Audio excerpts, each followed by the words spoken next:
Mi querido Carlos, qué gusto saludarte. ¿Cómo estás? Muy bien, muy emocionado de estar por acá en mi queridísimo México. Oye, quiero decirte que tuve la oportunidad he seguido todo el trabajo que has hecho. Ayer estuve presente en la nochecita en el Teatro de la Ciudad. Ah, sí. Qué generoso eres en el escenario y qué generoso eres también en tu interacción con todos nosotros que estamos cubriendo el evento. Muchas gracias, te lo digo de verdad. Es en serio.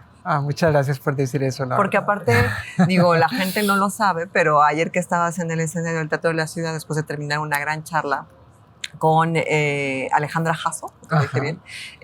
Sacaste tu premio Nobel y la medalla que te otorgaron y la estabas mostrando y la gente pudo tomar fotografías, pudieron subirse algunos al escenario. Me pareció un detalle muy humano y muy coherente con el discurso que justamente estás promoviendo. Entonces, muchas gracias por tu generosidad. Sí, pero bueno, es retribución también porque la vida ha sido muy generosa conmigo, ¿no? Y el premio Nobel, bueno, aquí ando a mi amigo Alfred, aquí lo traje para pasear. Está precioso. Él es parte él pertenece a la campaña, ¿no? O sea, Claro.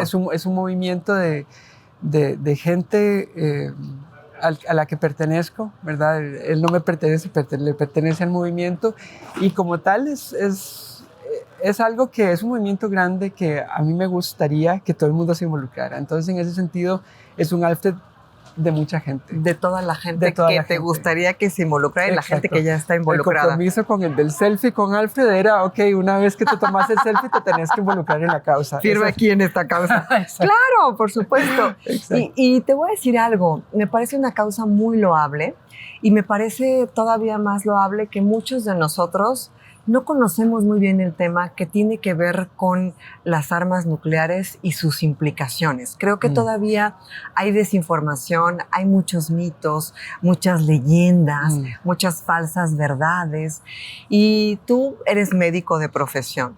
Llegas a Japón, llegas a Hiroshima y entonces te llenas de toda esta realidad que te lleva a tomar ciertas decisiones que son tu realidad ahora. ¿Me equivoco? Si no, tú corrígeme. Sí, es parecido así. Okay. Porque bueno, yo me involucré en esta causa en el 2012, en diciembre del 2012.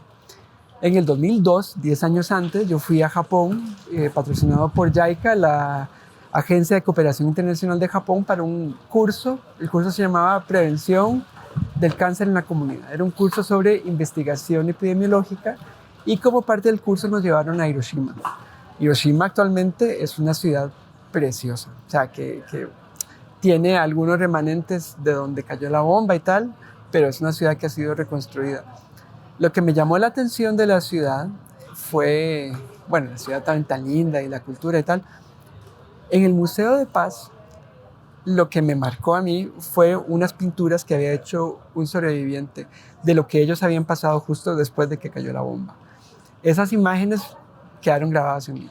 En ese entonces no hice mucho más que como tenerla ahí, y luego es que yo soy médico y también estudié Bellas Artes, entonces estaba vendiendo pinturas en una feria y en eso... ¿Eres pintor?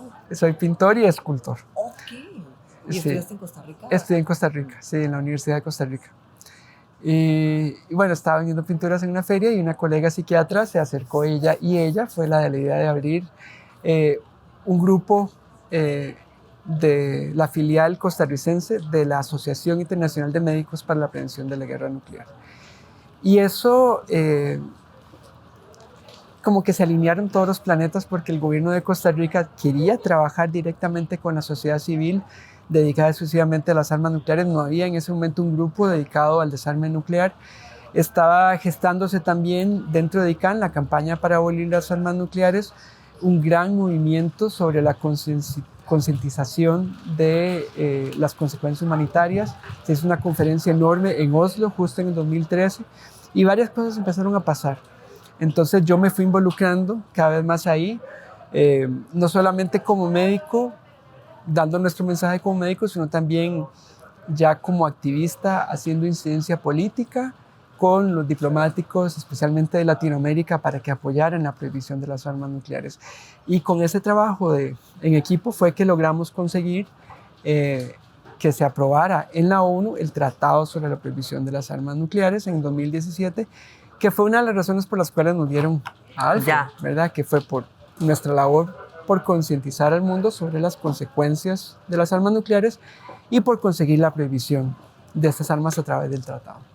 Que haciendo como un recuento de lo que acabas de platicar, ¿qué fue lo que te movió cuando estuviste en ese museo de La Paz? O sea, decías, vi estas imágenes, vi estos dibujos de una persona sobreviviente de Hiroshima o una serie de personas, no lo sé. ¿Qué se removió en ti? ¿Qué fue lo que sentiste? ¿Por qué te sacudió de esa manera? Y es que es interesante que hayan sido dibujos y no fotos, ¿verdad? Porque quizás eso es el poder transformador del arte, eso es muy interesante. Por eso es tan interesante la cultura, por cómo nos mueve en un nivel más profundo. Porque eran dibujos incluso un poco rudimentarios, casi caricaturescos, pero que muy expresivos. Había un dibujo en particular de unas niñas de secundaria que estaban todas apiladas entre sí, pidiendo a su mamá, pidiendo agua, venía con la descripción. Y yo, o sea, como que me hizo sentir ese dolor de esas niñas en ese momento. Y es algo que luego, hablando con los sobrevivientes directamente, que he tenido el privilegio también de hablar con varios sobrevivientes, de hacerme amigo de sobrevivientes, hablar con ellos, con su historia, contándome su historia tan desgarradora de esas cosas tan atroces que ellos viven, se vuelve algo increíblemente personal. Ya no es algo abstracto, por ahí una amenaza existencial que está por allá, sino es algo ya muy personal que uno se lo imagina como propio, que generas un vínculo casi como si fueran mis hermanas, mis hijos, ese tipo de vínculo, ¿verdad? Si no es aceptable para mi familia, para mis seres queridos, no es aceptable para nada. Claro, entiendo. Y por ejemplo, digo, ya llevas muchos años trabajando con todo este grupo de personas, haciendo incidencia política. Realmente, digo, México ha sido un país que ha también fomentado a través de muchas acciones pues el desarme nuclear, o al menos los espacios sin armas nucleares. ¿Existe la posibilidad realmente de llegar a este desarme nuclear? O sea, ¿sí es una realidad o es un idealismo, Carlos? Es una realidad. Ok. Hay que ver, bueno, hay que conseguir el optimismo en este sentido. Los que trabajamos en la sociedad civil, nuestro combustible es el optimismo, Por supuesto. ¿no? Eso es lo que nos empuja. Pero el optimismo es realista en el sentido de que las personas que creen que el cambio es posible son las únicas que pueden conseguirlo. Entonces, pues eso por un lado, o sea, nosotros creemos que el cambio es posible, pero también todo lo que hemos ido consiguiendo,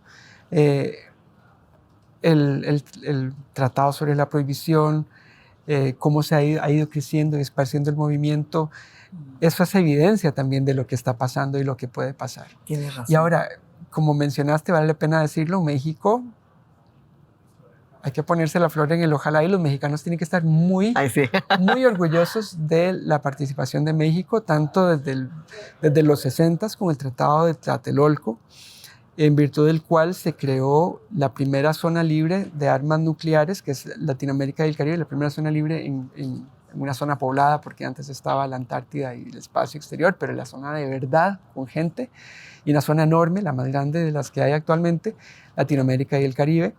Y luego también México, para conseguir el Tratado sobre la Prohibición de Armas Nucleares, ha tenido un papel protagónico. Han sido, o sea, ustedes tienen unos diplomáticos excelentes ante la ONU, eso vale la pena reconocerlo. También es gente sí, que inspira todo el conocimiento que tienen y el esfuerzo que han hecho, ¿verdad? Latinoamérica en general ha tenido, o sea, hay algunos, Costa Rica también ha sido muy bueno, Brasil y México Qué sobre bueno todo. que lo mencionas, Sí. porque no conocemos mucho de ese tema en nuestro propio país, imagínate. O sea, no es algo que se difunda o que se divulgue, y qué padre que venga de tu voz, y haremos lo posible porque se siga difundiendo, ¿no? Sí, hay que reconocerle eso a las relaciones exteriores de México, que en realidad tienen unos diplomáticos que valen oro. Buenísimo, buenísimo. Carlos, ayer decías, bueno, muchas cosas muy interesantes, pero quiero puntualizar cómo hablabas y se me vino en la mente el juego de cartas póker, ¿no? Porque, y te voy a decir por qué hago esta analogía. Porque hablabas que el hecho de tener armas de destrucción masiva o armas nucleares es lo mismo. Tú corrígeme. Bueno, termina y te hoy corrijo. termino.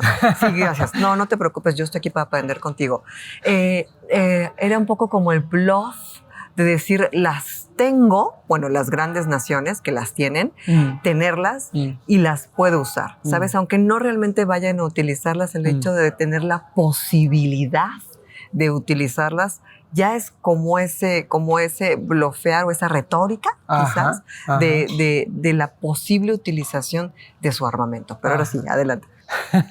Bueno, la corrección, el paréntesis. Adelante. Armas de destrucción masiva o en masa son las que no distinguen entre blancos militares y blancos civiles, ¿verdad? La ley, el derecho internacional humanitario, que es la ley de la guerra, lo que se permite en la guerra, están prohibidas precisamente porque no discriminan, ¿verdad? Y ahí tenemos a las armas químicas, a las armas biológicas, a las minas terrestres, las minas antipersonales y las municiones en racimo junto con las armas nucleares. Esas son las 5 grandes armas de destrucción masiva. Y bueno, todas las demás habían sido prohibidas, ya han sido abolidas en realidad, y ese es el proceso en el que estamos actualmente con las armas nucleares, que ya tienen una prohibición y la prohibición se está esparciendo.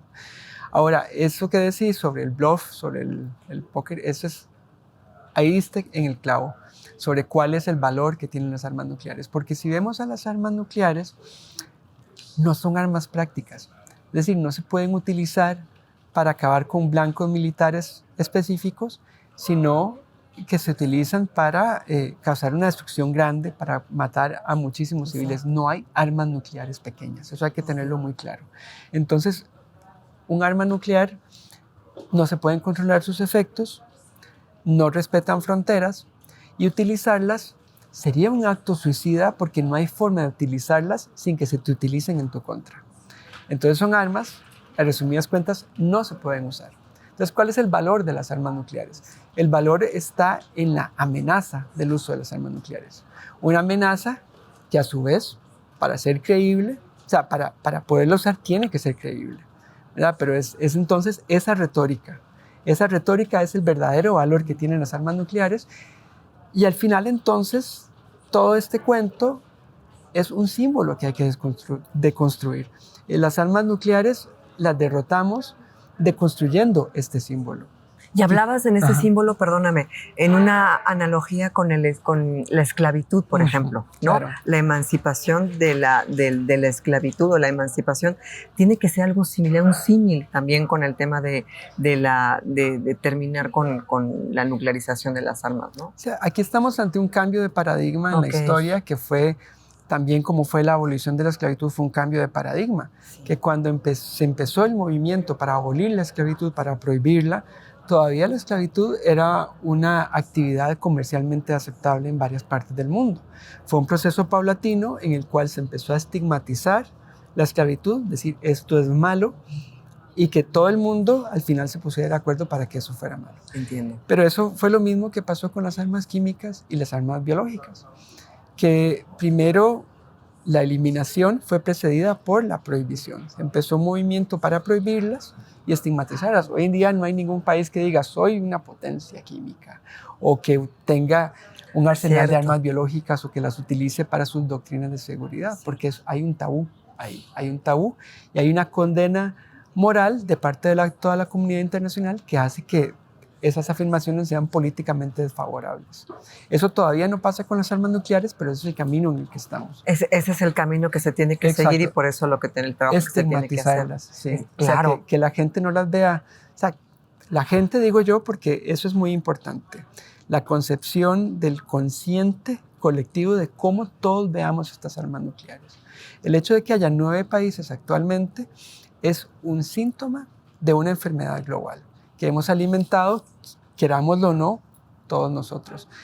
Consciente o inconscientemente, al propio o no, ¿verdad? Porque el discurso de que las armas nucleares son necesarias para la seguridad, todo eso, es una construcción que se ha creado desde 1945 con muchísimos mitos, escondiendo verdades, creando otras verdades, manipulando información, colocando a las armas nucleares en un pedestal y acuñándolas de un prestigio. Claro, eso es un constructo, es una propaganda. Claro, una propaganda muy fuerte que al principio implicó una censura de todas las consecuencias que habían causado para la población japonesa.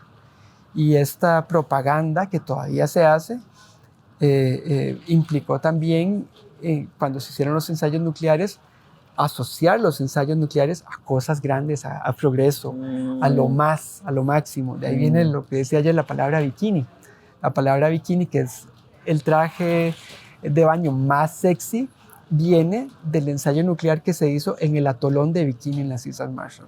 Entonces, asociando lo máximo con eso. Y así empieza a haber una asociación positiva con las armas nucleares, ignorando todo lo negativo que causan. Y que por eso es importante el trabajo que ustedes realizan y al que nos tenemos que sumar como divulgadores, bien informarnos, a fin de cuentas, tener información fidedigna, desmitificar toda esta propaganda y sumarnos al movimiento, ¿no? Creo que sería como un poco el camino a seguir para terminar con esa propaganda que está infundada y la doctrina, ¿no? Que se sembró desde 1945. Sí. Mostrar la verdadera cara de las armas nucleares. Claro, por supuesto. Ese es el paso importantísimo. Y luego también mostrarlo por un lado y luego a la gente darles herramientas. Ok, condenemos las armas nucleares. No las aceptemos. Cualquier uso de las armas nucleares, tanto primero como segundo, lo que sea, es completamente inaceptable. Condenar las armas nucleares en todas sus formas y luego pedirle a la gente que apoye el tratado sobre la prohibición, que apoye la prohibición y que apoye que todos los países la firmen. El hecho de ser mexicanos y vivir en México, un país que ha defendido la prohibición de las armas nucleares, no exime a la gente de apoyar de esta campaña, porque igual hasta que no eliminemos las armas nucleares, todos estamos en un riesgo terrible de que se usen y que nos afecte directamente a todos. Dime algo, así como ha avanzado la tecnología en general y el progreso y las nuevas tecnologías, la inteligencia artificial, me imagino que también ha avanzado la tecnología en materia armamentista, ¿no? Muchísimo. Bueno, para decirte que se invierten sumas ingentes anualmente en la modernización y el mantenimiento de estos arsenales. Las armas que no se usan, pero ahí se están modernizando, gastando directamente los gobiernos, un gasto directo, los fondos públicos, los fondos de la gente, $82 mil millones al año en estas armas. Indirectamente, por el sistema económico, cómo funciona, son 116 mil millones, se estima, que se invierten al año en las armas nucleares. Y sí, claro, o sea, no solamente es la modernización en la potencia, sino también en los sistemas de entrega.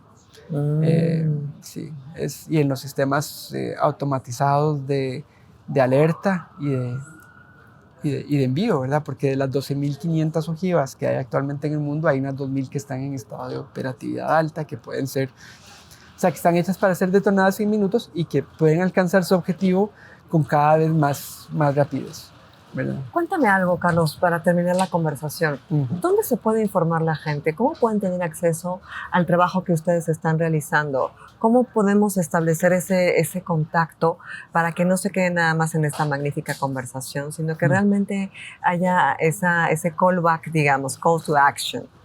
Bueno, lo más fácil es ir al sitio web de ICANN, que es icanw.org. Hay otro en España, formamos un grupo que es una alianza por el desarme nuclear y ese es todavía más fácil, desarmenuclear.org. Ahí hay varios recursos, mucha información. Luego también está la Asociación de los Médicos, también tenemos mucha información, ippnw.org. Carlos, ahí se puede informar mucho, buscándome a mí también en redes sociales, esas cosas. ¿Cuáles son tus redes sociales? Bueno, en Twitter, en Instagram y en Facebook. Twitter es car_uma. Ok, Uma. Uma, sí. En Instagram, carlosu02. Ok. Y sí, creo que la misma, yo no soy tan activo en redes sociales, debería ser un poquito más. Ya vas a hacer a partir de ahorita. Sí, ya a partir de hoy. Es la promesa. Oye, y ¿Qué se siente traer un premio Nobel contigo? ¿Qué se siente? Digo, yo sé que representa a veces hace rato, pero en cuestión de emoción, tu parte sensible de artista, ¿qué se siente? ¿Qué te provoca? A mí lo que me provoca, o sea, más que prestigio, esas cosas que trae es la ilusión que le da a la gente ver la medalla, la ilusión de asociarlo a uno con el premio Nobel y lo que uno puede, la plataforma que uno le da para que te escuchen. No es lo mismo que también eso nos pasó como activistas a la hora de hacer incidencia política. Todo cambió. Antes del premio Nobel éramos ahí más o menos y ahora el tener un premio Nobel nos abre muchísimas puertas. Que antes nos cerraban en la cara, ahora nos abren la puerta, escuchan nuestro mensaje y estén listos o no para aceptarlo, nos lo escuchan. Y eso pues... Es una llave maestra. Es una llave maestra. Sí, de alguna otra nos forma. da como valida mucho el trabajo que hemos hecho, que es un trabajo que se hace mucho detrás de las bambalinas, un trabajo incansable, que hasta ese momento, hasta el premio Nobel, es un trabajo que nadie te lo reconoce, nadie te da las gracias, nadie lo ve, ¿verdad? Entonces esa visibilidad es un reconocimiento para un trabajo de décadas, en realidad, de muchísima gente, de muchísimas generaciones, y eso, pues, me reconforta, me da mucho orgullo también, ser parte también de ese movimiento que Nobel también amarra de cierta forma. Por supuesto. Pues muchas gracias por tu generosidad como iniciamos esta conversación. Gracias por el trabajo que haces y que hacen y que ahora nos vamos a sumar con la divulgación de la información. Muchísimas gracias por ponernos por el interés de divulgar este mensaje. Eso es lo más importante. Pues cuenta con nosotros. Muchas gracias, Carlos. Muchas gracias. Mucho éxito y disfruta de Querétaro. Gracias. Vale. Valle Estudios. Más que un video, una historia.